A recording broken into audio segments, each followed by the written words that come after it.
Hello बच्चों, कैसे हैं आप। मेरा नाम है गौरव मिश्रा और आज के इस वीडियो में हम लोग बात करने वाले हैं क्लास 10th के 4th चैप्टर के बारे में। चैप्टर का नाम है कार्बन एंड इट्स कंपाउंड। ये जो वीडियो है ये डेडिकेट किया गया है एक टॉपिक को जिसका नाम है इथेनॉल। अब इथेनॉल के बारे में अगर मैं डिस्कशन करता हूं तो मैं आपको बताऊं कि ये दो शब्दों को जोड़ करके बनाया गया है। एक तो इथेन हो गया और दूसरा ओल हो गया। इथेन, इथेन को सोचो थोड़ा, इथेन इथेन इथेन। इथ मतलब दो कार्बन और इनके बीच में सिंगल बॉन्ड है इसलिए एन। अब कार्बन की वैलेंसी तुम्हें पता होती है चार। पहले कार्बन दूसरे कार्बन को जब ऑब्जर्व करते हो तो पता चलता है इनकी चार वैलेंसी में से एक तो आपस में लग चुकी है, तो बची है तीन। वहां पर बैठा देंगे अपन हाइड्रोजन को। ठीक है बेटा, तो हाइड्रोजन बैठ गया और अपने पास ऐसी कोई चीज चल के तैयार हुई है जिसका नाम है CH3। CH3 मतलब इथेन। ठीक है, अब ये ओल क्या होता है बेटा? ओल होता है फंक्शनल ग्रुप। ओल क्या होता है? Functional group. कौन सा फंक्शनल ग्रुप है बेटा ये? ओल किसके लिए यूज करते हैं? ओल जो सफिक्स है वो किसके लिए यूज किया जाता है? वो यूज किया जाता है अपने अल्कोहल के लिए। किसके लिए यूज करते हैं? अल्कोहल के लिए। अब अल्कोहल का सिंबल क्या होता है? उसका उसका उसका फॉर्मूला क्या है? OH। ठीक है ना। हम लोग क्या करेंगे, इस OH को ऐड कर देंगे यहां पर दूसरे नंबर के कार्बन पे। तो अब मेरे पास कुछ फॉर्मूला बनकर तैयार होगा which will be like CH, ऐसा कुछ बन करके तैयार होगा। फटाफट बनाते हैं अपने।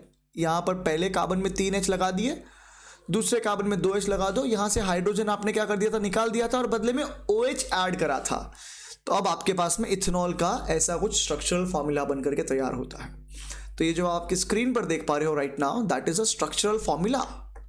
That is a structural formula. Now every time it is not very possible and not very feasible to draw this structural formula, so what we can do is हम लोग कर सकते हैं मॉलिक्यूलर फॉर्मूला का आविष्कार। पहले कार्बन को देखो 3 हाइड्रोजन है इसलिए CH3, दूसरे में 2 हैं तो CH2 और बाद में लगा दो फंक्शनल ग्रुप अपना OH। तो ये जो तुमने लिखा है ये क्या हो गया बेटा? ये हो गया अपना molecular formula. Just a minute, ये हो गया अपना मॉलिक्यूलर फॉर्मूला। अब एक बात समझने वाली है क्या इस इथेनॉल के रिस्पेक्ट में कि इथेनॉल बनती कैसे है, how is the ethanol produced. तो अगर आप प्रोडक्शन ऑफ इथेनॉल की बात करेंगे, अगर if you are talking about the production of ethanol, तो आपको मेरे ख्याल से एक चीज़ याद आनी चाहिए। वो क्या होनी चाहिए? मैं इस प्रोडक्शन वाले पार्ट को ज़रा सा यहाँ से काटता हूँ और नीचे ले लेता हूँ। ठीक है, just give me a minute, I will put it somewhere in here. तो ये बनता है किसके द्वारा? प्रोडक्शन जो है, जो अल्कोहल बनाई जाती है वो किसके द्वारा बनाई जाती है? वो बनाई जाती है एक इवेंट के द्वारा जिसको हम लोग क्या कहते हैं? फर्मेंटेशन। क्या कहते हैं भाई? फर्मेंटेशन। फर्मेंटेशन यार शब्द कहीं पे सुना हुआ सा लग रहा है मेरे को, कहीं पे सुना हुआ लग रहा है ये fermentation. I have heard this name somewhere, I do not know where. कहीं पे तो पढ़ा हुआ है यार ये, फर्स्ट टर्म में हमने कहीं पे पढ़ा था फर्मेंटेशन, याद है? रेस्पिरेटरी पाथवे पढ़े थे, रेस्पिरेशन पढ़े थे ना। आपको पता था कि आपके पास ग्लूकोज है, फिर ग्लूकोज का किसी एक ऑर्गेनल के अंदर कुछ प्रोसेस हुआ करता था उस पर, जहां पर बनती थी क्या? Pyruvic acid. फिर पायरुविक एसिड को अगर हम एक पर्टिकुलर ऑर्गेनिज्म के अंदर डाल देते थे, है ना, एक पर्टिकुलर ऑर्गेनिज्म के अंदर पायरुविक एसिड क्या बनाया करती थी बच्चों? वो बनाया करती थी ethanol plus carbon dioxide along with 2 ATP। ठीक है, तो यहां पर ये ग्लूकोज से जो पायरुविक एसिड बन रहा था स्टूडेंट्स, वो बनता था अपने साइटोप्लाज्म में। याद आ रहा है कुछ? Very good. और पायरुविक एसिड जो इथेनॉल था वो बनता था अपने ईस्ट के अंदर। तो हम ईस्ट को क्या करेंगे, जब सबस्ट्रेट प्रोवाइड करेंगे ग्लूकोज के फॉर्म में, तो वो क्या करेगी? इथेनॉल बना देगी। ठीक है, यही पाथवे का हम लोग यूज करेंगे और by using the molasses of sugar cane. ठीक है, शुगर केन जूस जो होता है, शुगर केन होता है, ठीक है, शुगर केन होता है, गन्ना होता है। उस गन्ने में से आपने क्या निकाल लिया? जूस निकाल लिया, और उस जूस में से आपको मिलते हैं मोलासेस। क्या मिलता है आपको? मोलासेस मिलते हैं। मोलासेस क्या होते हैं? थिक स्लरी जैसा कुछ सब्सटेंस होता है जो गन्ने को रिफाइन करने पर मिलता है। और जब इस मोलासेस का हम लोग क्या करेंगे बेटा? फर्मेंटेशन करेंगे। ठीक है, when the molasses are subjected to fermentation, these molasses will give rise to our product that is ethanol। ठीक है, इथेनॉल मिल गई। चलो अब इथेनॉल की थोड़ी सी फिजिकल प्रॉपर्टी के बारे में बात कर लेते हैं। Let us discuss about the physical properties of ethanol. अब बच्चों एक बात समझेंगे अपने, देखो फिजिकल प्रॉपर्टीज का मतलब क्या होता है, ये अपने को देख करके ऑब्जर्व करके ही पता चल जाती है. We don't need to carry out reactions for doing that, for understanding this, right. तो सबसे पहली चीज, अल्कोहल जो है बच्चा वो पानी के अंदर डिसॉल्व हो जाता है, मिक्स हो जाता है आसानी से. तुमने पानी लिया, पानी के अंदर तेल डाला, तेल पानी में मिक्स नहीं होता है. बट अगर तुम इथेनॉल लोगे और पानी में डालोगे तो आसानी से क्या हो जाता है, मिक्स हो जाता है. ठीक है, तो it mixes readily with water.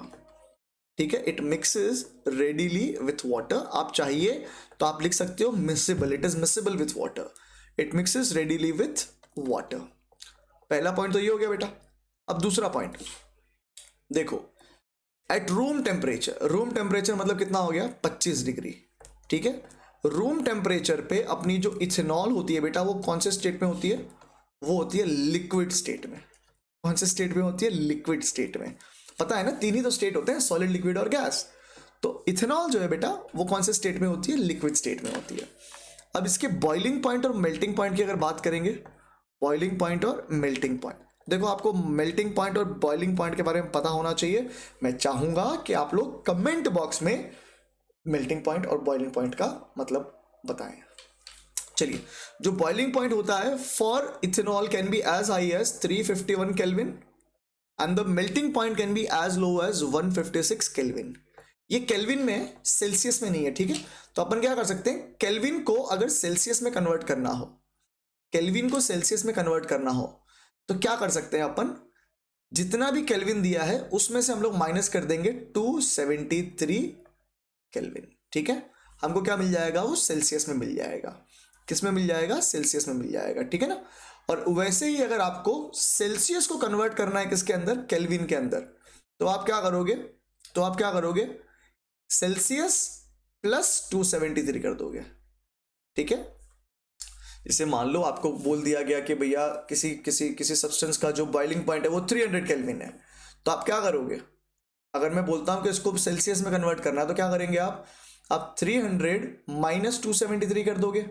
कितना आ गया बेटा, 27 डिग्री सेल्सियस हो गया. ठीक है, तो जब केल्विन को सेल्सियस में कन्वर्ट करना हो तो आप माइनस 273 करेंगे, और जब सेल्सियस को केल्विन में कन्वर्ट करना हो तो आप ऐड कर देंगे. मान लो मैं कहता हूं कि मेरे पास 47 सेल्सियस है, 47 डिग्री सेल्सियस है, उसको कन्वर्ट करना है केल्विन में, तो क्या करूंगा मैं, 47 प्लस 273 केल्विन कर दूंगा. क्या आएगा, जो आएगा वो हमारा आंसर. कमेंट बॉक्स में आपका जवाब आ जाना चाहिए. चलो, फिजिकल प्रॉपर्टी हो गई. अब आते हैं केमिकल प्रॉपर्टीज में. देखो ये बहुत काम का है बेटा, केमिकल प्रॉपर्टी जो है ये बहुत काम की है. मैं चाहूंगा आप लोग मेरे साथ बने रहो और ध्यान दो. ठीक है, साथ साथ में अगर नोटबुक लेकर के बैठे हो तो नोट्स बना लो, बहुत मेहरबानी होगी. ठीक है, केमिकल प्रॉपर्टीज हम लोग पढ़ रहे हैं किसकी बेटा, हम लोग केमिकल प्रॉपर्टीज पढ़ रहे हैं हमारी इथेनॉल की. ठीक है, अच्छे से ध्यान दो, एग्जाम के पॉइंट ऑफ व्यू से काफी इंपॉर्टेंट है. फिर ये मत कहना कि गौरव सर आप बताते नहीं हो यार. ठीक है, काम का है तो इसको क्या है, आप लोग नोट्स बना करके पढ़ो, थोड़ा सा लिखते जाओ साथ साथ में, आपको भी अच्छा लगेगा पढ़ करके, हमको भी अच्छा लगेगा पढ़ा करके. ठीक है, इतना बड़ा क्यों हो जा रहे हो भैया, काहे इतना कष्ट दे रहे हो. चलो थोड़ा सा साइज में जाओ ऊपर. Okay, chemical properties. देखो भाई, हमेशा अभी जो चीज समझा रहा हूं वो हमेशा याद रखोगे आप लोग. अगर आगे जाके 11th में साइंस लेने वाले हो ना, तब भी ये चीज ध्यान में रखना, और कॉमर्स लेने वाले हो तब यार.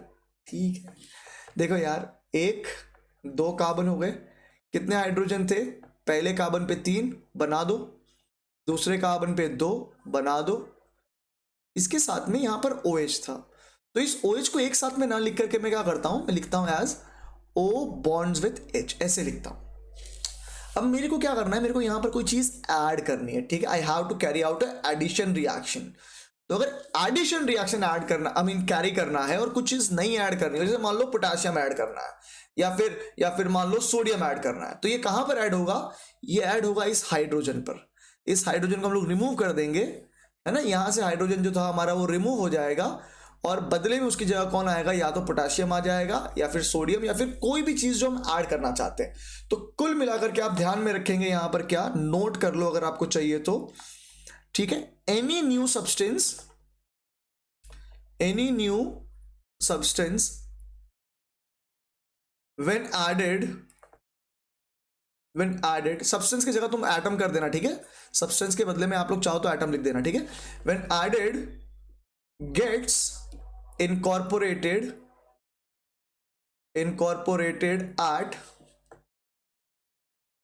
OH, ठीक है। OH में भी पर्टिकुलरली किसको रिमूव करेंगे हम लोग, O और H के बीच का जो बॉन्ड है उस बॉन्ड को हम लोग तोड़ने का प्रयास कर रहे हैं, ठीक है। चलो, तो सबसे पहला हम लोग क्या करते हैं, रिएक्शन निकालते हैं। कौन सा है भैया पहला रिएक्शन, रिएक्शन विथ सोडियम।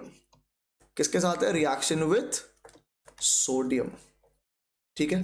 तो तुम क्या करोगे भाई, तुम क्या करोगे, तुम ले लोगे एक टेस्ट ट्यूब, बोलो लेंगे कि नहीं लेंगे, ले ली टेस्ट ट्यूब। इस टेस्ट ट्यूब के अंदर तुम क्या डाल दोगे, इस टेस्ट ट्यूब के अंदर तुम डाल दोगे भैया इथेनॉल। क्या डाल दोगे, इथेनॉल। और ऊपर से यहां पर तुम ऐड करोगे क्या, सोडियम। क्या करोगे, सोडियम ऐड करोगे। अब देखो बड़ा सिंपल सा एक्सपेरिमेंट है यार, बड़ा सिंपल सा रिएक्शन है, इसमें कोई एडिशनल कंडीशंस नहीं चाहिए तुमको, ठीक है।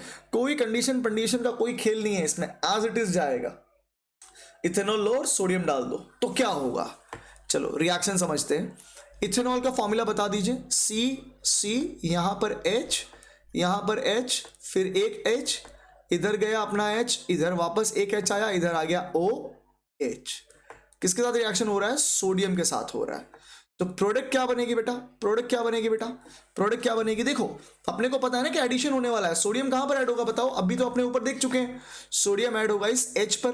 तो प्रोडक्ट बनके क्या तैयार होगी, C, फिर यहां पर C, H, फिर इधर H दो, इधर वापस H दो, इधर क्या आ गया O, H निकल गया, बदले में कौन आ गया, Na। और यहां पर H जो है वो अकेला आ गया H प्लस के रूप में। ये पूरा का पूरा जो सब्सटेंस था ना, ये पूरा का पूरा जो चीज था, ये बना था नेगेटिव चार्ज। इसने नेगेटिव चार्ज हासिल किया था, इसने पॉजिटिव हासिल किया था, ठीक है। अब H प्लस कभी अकेला नहीं रह सकता, ठीक है। तो अपने को क्या करना पड़ेगा, इस H प्लस को कन्वर्ट करना पड़ेगा H2 के अंदर। इस H प्लस को अपने को कन्वर्ट करना पड़ेगा किसके अंदर, H2 के अंदर। तो अपन को ये रिएक्शन बैलेंस करने के लिए दोनों ही तरफ 2 से मल्टीप्लाई कर देना है। Alright, so what have we done is we have performed a reaction जो कि का पूरी तरीके से बैलेंस हो चुका है। तो ये जो तुम देख रहे हो ये स्ट्रक्चरल रिएक्शन किया है यार अपन ने। तो अपन को क्या है, हर बार एग्जाम में स्ट्रक्चरल थोड़ी करने की जरूरत है। अपन क्या करेंगे, इसका मॉलिक्यूलर रिएक्शन लिखते हैं, मॉलिक्यूलर फॉर्मूले के बेस पर रिएक्शन लिखते हैं। तो लिखा जाएगा CH3 CH2 OH plus Na gives what, CH3 CH2 ONA along with H2, ठीक है ना। इसका नाम क्या है, इसका नाम है इथेनॉल। ये वाला हमारा कौन है, ना ना ना ना ना ना ना ना ना कौन है, और कुड़ी मैनू कहंदी क्या, ना ना ना ना ना, ये ना कौन है, ना है हमारा सोडियम। तो बेटा ये क्या नाम बनेगा, इसका पूरा नाम बनेगा सोडियम इथॉक्साइड। क्या बनेगा, सोडियम इथॉक्साइड। बेटा ये इथॉक्साइड मतलब क्या होता है, देखो इथॉक्साइड मतलब क्या, ये जो ऊपर अपन ने पूरा लेबल कराया ना, ये इथॉक्साइड है। और यहां पे तुम्हारी हाइड्रोजन गैस आ गई। कौन सी गैस आ गई, हाइड्रोजन गैस आ गई, ठीक है। तो अगर मेरे को इसका स्टेटमेंट लिखना हो तो मैं क्या लिख सकता हूं, मैं लिख सकता हूं when sodium is reacted with, किसके साथ रिएक्ट करवा रहे हैं, इज रिएक्टेड विथ, बेटा किसके साथ, ethanol, it produces what, it produces sodium hydroxide, ठीक है, sodium hydroxide with evolution of कौन सी gas, with evolution of hydrogen gas, with evolution of hydrogen gas. अब हाइड्रोजन कैसे कट के फूटता है यार, हाइड्रोजन कैसे फूटता है, कैसे फूटता है, हाइड्रोजन प्रोड्यूसेस पॉप साउंड, ठीक है, इट प्रोड्यूसेस पॉप साउंड। चलो पहला रिएक्शन जो बेटा वो हो गया अपना समाप्त। अब जाते हैं दूसरे रिएक्शन पर। दूसरा रिएक्शन क्या है, दूसरा रिएक्शन है डिहाइड्रेशन। दूसरा रिएक्शन क्या है बच्चों, दूसरा रिएक्शन है dehydration. Dehydration, the second reaction is dehydration. What do you understand by dehydration? Dehydration का मतलब क्या होता है? मैं अगर ऐसा कहता हूं कि भाई मैं तो गर्मी में बहुत दौड़ा था, दौड़ते दौड़ते मेरा डिहाइड्रेट हो गया मेरा शरीर, उसका मतलब क्या है बताओ? अब तो बता दो। इसका मतलब है शरीर से पानी निकालना। तो डिहाइड्रेशन का मतलब क्या होता है? Removal of water. ठीक है, removal of water is called as what? Is called as dehydration. बोलो हाँ या ना, बोलो हाँ या ना। डिहाइड्रेशन कर दिया हमने। कैसे करेंगे डिहाइड्रेशन? करने के लिए बच्चों तुम्हें चाहिए sulphuric acid. What you need? You need sulphuric acid. Now sulphuric acid क्योंकि ये पानी को सोस लेता है, पानी को रिएक्ट अमीन हमारे सब्सटेंस से बाहर निकाल देता है, तो अपन इस सल्फ्यूरिक एसिड को कहेंगे डिहाइड्रेटिंग एजेंट। क्या बोलते हैं? Dehydrating agent. Dehydrating agent. ठीक है, चलो अब समझेंगे, वापस अपना स्ट्रक्चर बनाएंगे। क्या? सी सी, इधर एच, इधर एच, इधर एच। बेटा देखो कॉन्सेप्ट समझना बड़ा जरूरी है। बार बार मैं स्ट्रक्चर ड्रॉ करने में ना, देखो बार बार स्ट्रक्चर ड्रॉ कर रहा हूं मैं। क्यों ड्रॉ कर रहा हूं? ताकि आप लोग इस चीज को अच्छे से समझ पाओ कि रिएक्शन कहां हो रहा है। ठीक है, रटना जरूरी नहीं होता भाई। रट करके तो यार जो तोता है ना वो भी पंडित बन सकता है, लेकिन तुम तो तोते हो नहीं ना, तुम तो समझदार लोग हो। तो तुम क्या करोगे जब इस रिएक्शन में, इनफैक्ट सिंपली इथेनॉल के अंदर क्या डाल दोगे? सल्फ्यूरिक एसिड डालोगे। और बच्चों सल्फ्यूरिक एसिड कैसी होनी चाहिए? कॉन्सेंट्रेटेड होनी चाहिए, pure form of sulphuric acid होना चाहिए। और कंडीशन कितना है? थोड़ा सा गर्म करना है आपको, 170 डिग्री सेल्सियस पे लेके जाना है। तो क्या होगा? देखो पानी निकलना स्टार्ट होगा। कहां से? एक OH यहां से आया, एक H यहां से आया, बदले में प्रोडक्ट क्या बन गई? प्रोडक्ट क्या बन गई? H2 बन गई। यहां पर तुम्हारे पास क्या है? C bond C। मैदान में तो खाली इतना सही रह गया ना यार, मैदान में तो खाली यही चीज रह गई। मैदान में तो CH2 बॉन्ड CH2 रह गया। पर क्या ये स्टेबल है? क्या ये स्टेबल है? स्टेबल होना मतलब कार्बन की चारों वैलेंसी सेटिस्फाई होनी। पहले कार्बन को देखो 1 2 3, दूसरे कार्बन को देखो 1 2 3, एक वैलेंसी कम पड़ रही है। ये लोग क्या कर लेंगे? आपस में डबल बॉन्ड बना देंगे। क्या बन गया? डबल बॉन्ड होते ही क्या हो जाता है? डबल बॉन्ड होते ही क्या हो जाता है? अब ये सैचुरेटेड नहीं रहा, अब ये अनसैचुरेट हो गया। पहले यहां पर जब इथेन था तब सैचुरेटेड था, ये इथेनॉल था तो सैचुरेटेड था। अब डबल बॉन्ड आ गया, मतलब डबल या ट्रिपल बॉन्ड मतलब क्या होता है? अनसैचुरेटेड होता है। तो अपन क्या करते हैं, इसको मॉलिक्यूलर फॉर्मूले में लिख लेते हैं फटाफट से। CH3 CH2 OH in presence of sulfuric acid of concentrated type, this is concentrated sulfuric acid at 170 degrees Celsius, gives rise to CH2 double bond CH2. This is called as ethene. It's called as ethene. ये क्या हो गया? Ethanol था। ये क्या हो गया? अपना इथेनॉल था। और साथ में ये जो H2 बना, H2 का मतलब क्या हो गया बेटा? अपना हाइड्रोजन हो गया। ठीक है, हाइड्रोजन हो गया। तो इसको स्टेटमेंट में कैसे लिख सकते हैं? इसको अपन लिखेंगे when ethanol is subjected to, when ethanol is subjected to concentrated sulfuric acid, it causes the dehydration, it causes the dehydration of saturated ethanol to produce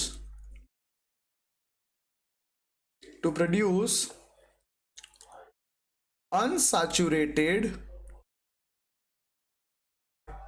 ethene। ठीक है, और इसी इथीन को बहुत दफा आपस में जोड़ते जाओगे तो क्या मिल जाएगा? पॉलीथीन मिल जाएगा। ठीक है, तो यहां पर बेटा क्या हुआ? जो केमिकल प्रॉपर्टीज थी हमारे इथेनॉल की वो हो गई समाप्त। अब आगे जाते हैं और समझ लेते हैं इनका यूज। ठीक है, 3 मेन यूजेस हैं, 3 मेन यूजेस है इथेनॉल के। सबसे पहला यूज क्या है? सबसे पहला यूज क्या है इथेनॉल का? दारू बदनाम कर दी। So it is used in the production of, it is used in production of alcoholic beverages. ठीक है, it is used in production of alcoholic beverages. Alcoholic beverages. अब देखो अल्कोहलिक बेवरेजेस कुछ मेरे जो ध्यान में उनका मैं नाम लिख देता हूं। कुछ छूट जाए तुम लोग कमेंट बॉक्स में बता देना कि सर ये बाकी रह गया था। तो जिन हो गई है, then there is this vodka, there is beer, there is rum. भाई साहब बैठे हैं सामने हमारे, हंस रहे हैं कि इतना सारा कैसे पता आपको। फिर विस्की, ठीक है। उसके अलावा और कुछ छूट गया क्या? वाइन, ठीक है। ये सब मुझे पता है, इसके अलावा अगर कुछ अनोखा आपको पता है तो कमेंट बॉक्स में ज़रूर टाइप करके बताइएगा, ठीक है। दूसरा क्या है? दूसरा क्या है? It is used with fuel, ठीक है। यूज्ड विथ फ्यूल, मिक्स करके उसको यूज़ किया जाता है, ठीक है, क्योंकि ये क्लीन फ्यूल है, ठीक है। अगर इसका कंप्लीट कंबशन करते हैं तो केवल कार्बन डाइऑक्साइड और पानी निकलता है, ठीक है, कोई पोल्यूटेंट नहीं निकलते हैं। और तीसरा फाइनल यूज़ क्या है कि इसको मेडिसिनल यूज़ में लिया जाता है, मेडिसिनल पर्पस में यूज़ किया जाता है इसको। मेडिसिनल पर्पस में यूज़ करते हैं किस चीज़ों में यार? जैसे आपने देखा होगा कि कई दफ़ा चोट लग जाती है, तो आपके जिस चोट पे, जहाँ पे चोट लगी है वहाँ पे वो ब्राउन कलर का कुछ टिंचर ऐड करते हैं, तो उसके अंदर क्या होता है? उसके अंदर इथेनॉल होती है अलॉन्ग विथ आयोडीन। तो टिंचर ऑफ आयोडीन के अंदर हम लोग इथेनॉल यूज़ करते हैं। और इसी के साथ में आपको जब खांसी आ जाती है ना, तो कॉफ सिरप आप लेते हो, उस कॉफ सिरप का एक मेजर कंपोनेंट जो है वो इथेनॉल है, ठीक है। तो यहां पर बेटा अपन ने क्या करा है, इथेनॉल के बारे में जितना भी मेजर डिस्कशन एनसीईआरटी के अकॉर्डिंगली था वो खत्म कर लिया है, ठीक है। अपने क्या करते हैं फटाफट से रिवाइज कर लेते हैं। देखो, इथेनॉल का फॉर्मूला है CH3CH2OH। प्रोडक्शन कैसे होती है? फर्मेंटेशन से होता है, वो ग्लूकोज का फर्मेंटेशन करेंगे। फिजिकल प्रॉपर्टी अपन ने देखी जिसमें पता चला कि वो पानी से मिक्स होता है, रूम टेम्परेचर में लिक्विड कंडीशन पे होता है, बॉइलिंग और melting point 351 and 156 kelvin respectively है। हमने ये भी देखा है केल्विन को सेल्सियस और सेल्सियस को केल्विन में कैसे कन्वर्ट करना है। केमिकल प्रॉपर्टी में हमने दो पढ़ी, रिएक्शन विद सोडियम, और दूसरी हमने पढ़ी डिहाइड्रेशन। हमने पढ़ा यूजेस, जिसमें मुझे पता चला कि वो प्रोडक्शन ऑफ अल्कोहलिक बेवरेजेस में, फ्यूल में और मेडिसिनल पर्पस में यूज होता है। यहाँ तक हमारा वीडियो था आज का। मिलते हैं अगले वीडियो में, तब तक के लिए अपना बहुत बहुत ध्यान रखें। हाँ, अगर वीडियो अच्छा लगा है तो लाइक कर देना, शेयर कर देना अपने दोस्तों के साथ में, और चैनल को सब्सक्राइब करना बिल्कुल भी भूलें नहीं। चलो मिलते हैं अगले वीडियो में।